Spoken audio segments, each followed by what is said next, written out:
يا أهلا بيكم في حلقة للتاريخ. النهاردة احنا مش بنحكي سيرة ممثل عادي، احنا بنكشف أسرار البرنس اللي عاش بوشين. حكايتنا عن سليمان نجيب. الراجل ده اتولد وفي بقه معلقة ذهب. والده هو مصطفى نجيب باشا، الأديب والمثقف صاحب الهيبة اللي كانت بتهز قصور. الصدمة الحقيقية بدأت لما سليمان صارح والده إنه عاوز يبقى ممثل. طبعا في الوقت ده كلمة مشخصاتي كانت بتعتبر عار يهد برستيج عائلات البشوات. الأب رفض تماما، وعشان يرضيه سليمان دخل مدرسة الحقوق واشتغل موظف ميري بوقار شديد في وزارة العدل. لكن شغفه بالفن كان أقوى من أي قيود وما قدرش يمنع نفسه، فكان بيعمل أغرب حاجة ممكن تتخيلوها. الصبح سكرتير بوقارة في الوزارة، وبالليل يهرب على المسرح يدهن وشه ألوان تقيلة ويغير ملامحه خالص عشان قرايبه وأصحابه اللي قاعدين في اللوج ما يعرفوهوش. ومن هنا اتولدت شخصية العربجي اللي كان بيكتب في مجلة الكشكول. سليمان كان بيستغل قربه من الوزراء والمسؤولين بحكم وظيفته وبحكم صلة القرابة، لأن رئيس الوزراء وقتها كان خاله الشخصي وهو أحمد زيور باشا. المفارقة المذهلة إن زيور باشا كان بيقرأ المقالات اللي بتنتقده وتنتقد حكومته قدام سليمان، وهو مش عارف إن ابن أخته اللي واقف قدامه هو نفسه صاحب القلم اللي بيلسع زي الكرباج. سليمان كان بيسمع نفاق المسؤولين وتخطيطهم في المكاتب الصبح وينزله في المجلة بالليل، وخاله رئيس الوزراء يمسك المجلة ويقوله: شفت يا سليمان، العربجي ده مش سايب حد في حاله، بيستهزأ بينا وبيقل أدبه علينا في الكلام. وسليمان يرد بكل هدوء: فعلا يا خال، ده قلم حامي جدا وعاوز يتربى. وهو جواه بيضحك على اللعبة اللي عاملها فيهم كلهم. سليمان نجيب كان بيتعامل مع الوسط الفني بمنطق البرنس اللي جاي من عالم تاني، وعشان كده كانت نظرته للكل فيها حتة دلال والشياكة. لو بدأنا بيوسف وهبي فالعلاقة كانت خناقة ناعمة بين مدرستين. يوسف وهبي كان مدرسة العياط والتمثيل اللي فيه صريخ، وسليمان كان بيشوف ده تعب أعصاب ملوش لازمة. كان يقول عليه في العادات الخاصة: يوسف ده بينام وهو بيعيط ويصحى وهو بيصرخ. وكان بيشوف إن يوسف وهبي حابس نفسه في دور البطل المظلوم، وده كان بيستفز عقل سليمان الساخر. أما مع أم كلثوم فكانت العلاقة شد وجذب. هو كان شايف إن الست ناصحة بزيادة ومسيطرة، وده كان بيقلق كرامته كمدير للأوبرا. كان بيشوف إنها بتدير كل حاجة زي ما بتدير فرقتها، فكان دايما يحاول يظهر قدامها ببرود البشوات عشان يحسسها إن في حد لسه كلمته مسموعة. ومع عبد الوهاب كان سليمان بيسميه الثعلب الدبلوماسي. كان بيشوف إن عبد الوهاب بيعرف ياكل بعقل الكل حلاوة، وده كان بيخلي سليمان دايما واخد حذره منه.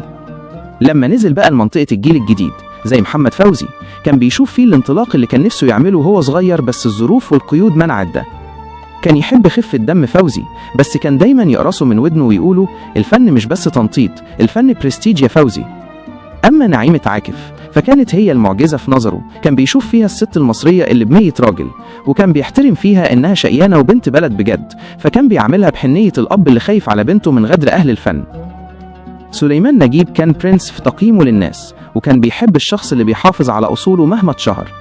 سليمان نجيب لما قرر يلبس توب العربجي في مجلة الكشكول ما كانش بيعمل كده لمجرد التسلية، ده كان بيظهر نفاق البشوات والسياسيين اللي هو أصلا واحد منهم.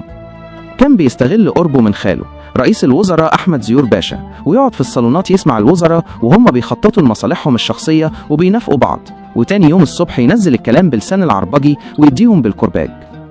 سليمان حكى في مذكراته إن العربجي هو الشخص الوحيد اللي كاشف المستور، لأنه بيشوف الناس على حقيقتها وهي راكبة معاه، بيسمع همسهم ويشوف وشوشهم من غير زواق. كان بيقول بمرارة: أردت أن أكون عربجيا لأني سئمت من نفاق أصحاب الياقات البيضاء.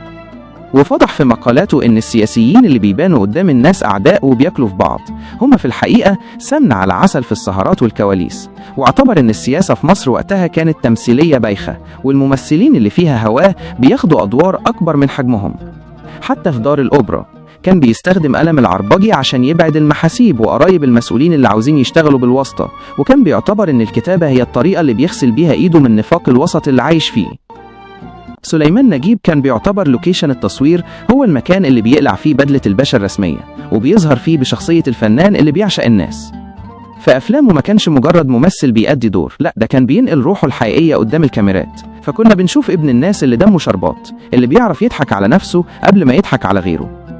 علاقته مع نجيب الريحاني في غزل البنات ما كانتش تمثيله بس، دي كانت مباراة في الأدب والشياكة. وسليمان كان دايما يقول إن الريحاني هو الأستاذ اللي بيتعلم منه إزاي يوصل للقلب ببساطة ومن غير مجهود. وعن حتة التكبر والبساطة، فاللي عاشروه حكوا إنه كان بيقعد يفطر مع العمال فول وطعمية على الرصيف في الاستوديو، وكان بيوزع عليهم عديات وهدايا في المواسم من غير ما حد يحس. سليمان كان بيعشق ابن البلد اللي جواه، وعشان كده لما كان بيعمل شخصية العربجي في كتاباته كان بيوصف أدق تفاصيل حياتهم، لأنه كان بيقعد معاهم ويسمع منهم بجد. هو كان شايف إن البشوية هي إنك تخلي اللي قدامك يحس إنه سيد الناس، مش إنك تتعالى عليه. سليمان نجيب كان بيشوف إن حفلات الملك فاروق الخاصة هي المكان اللي الهيبة فيه بتدوب. كان بيحكي إن الملك اللي المفروض يظهر بوقار قدام الشعب كان بيتحول في السهرات دي لشخص مستسلم تماما للحاشية بتاعته. سليمان شاف بعينه إزاي كان بيتم استدراج الملك لستات مش معروفين، وغالبا كانوا بيبقوا أجانب جواسيس أو ليهم أغراض تانية، والحاشية كانت بتسهل كل ده عشان تتحكم في قرارات الملك وهو في حالة سلطنة أو غياب عن الوعي.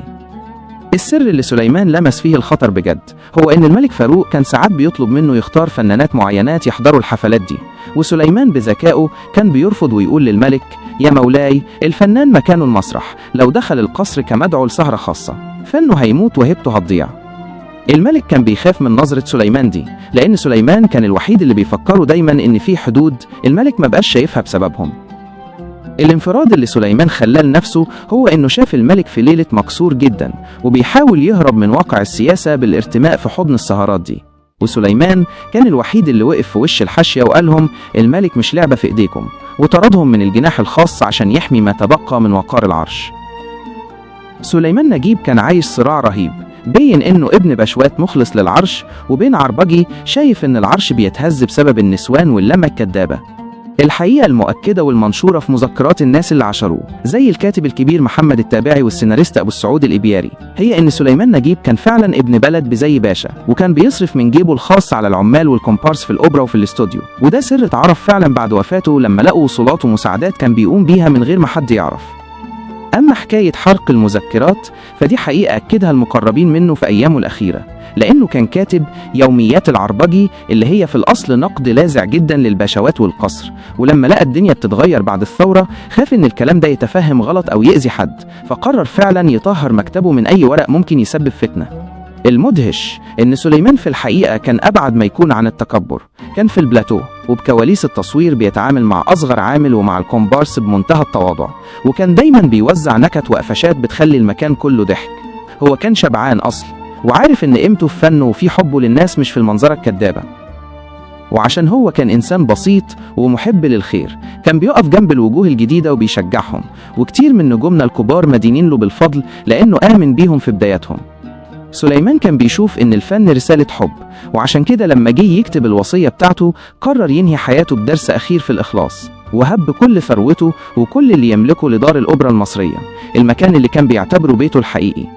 سليمان نجيب نهايته كانت صدمة لكل اللي حبوه، مات فجأة وهو في عز عطائه بعد ما قلبه تعب من كتر اللي شافه. وقبل ما يموت سليمان عمل تصرف يحير، جاب مذكراته السرية اللي كان شايل فيها بلاوي القصر والبشوات وولع فيها كلها، وقرر إنه ما يسيبش وراه أي كلمة تجرح حد أو تفضح سر كان هو مؤتمن عليه. سليمان كان شايف إن الدنيا فانية وإن الملك اللي خدمه والقصور اللي سكنها كلها راحت، فما كانش فيه داعي إنه يسيب وجع قلبه وراه. وعشان كده لما كتب في الوصية بتاعته إنه سايب كل مليم وكل حتة أرض للأوبرا كان قصده ينهي حياته بصفحة بيضة. هو ما كانش عاوز قرايبه يمسكوا في خناق بعض على فلوس ممكن تكون جاية من نفاق الناس الكبار، فقرر إن الفن هو اللي يورثه. سليمان مات وهو مرتاح البال وساب لنا سيرة عطرة وأنضف بكتير من كل دهب القصور اللي كان حواليه، وفضل موضوع المذكرات اللي اتحرقت هو اللغز الكبير اللي بيبين قد إيه الراجل ده كان شهم وعنده أصل لحد آخر نفس في عمره. تفتكروا سليمان نجيب لو كان موجود وسطنا النهاردة كان هيحرق مذكراته برضه؟ ولا كان هيطلع يحكي للناس على المستور في السوشيال ميديا والقنوات؟ ووصلنا للنهاية يا أحلى متابعين، ما تنسوش تشتركوا في القناة وتفعلوا الجرس عشان تكونوا أول ناس يوصل لها الانفرادات اللي بنجيبها من كواليس الزمن الجميل. خليكم معانا عشان اللي جاي حكايات تقيلة ومحتاجة ناس سميعة بتعرف تقدر الفن والأصل. استنوا الحلقات الجاية عشان بجد الحقيقة أغرب من الخيال.